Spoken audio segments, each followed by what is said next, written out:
देखिए होमगार्ड जवान का जोश।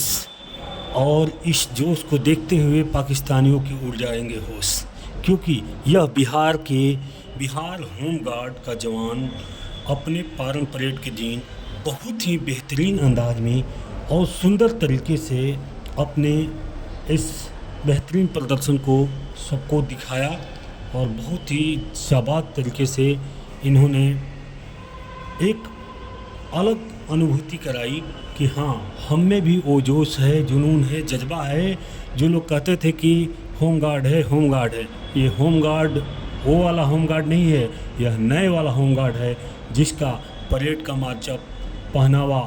हर चीज़, हर तरीका एकदम अलग रूप से आपको देखने को मिल रहा है। यह है बिहार के होमगार्ड और बेहतरीन तरीके से अपने प्रदर्शन को दिखाते हुए मानो एकदम जोश, जुनून और जज्बा से लिप्त, यानी संपूर्ण तरीके से यह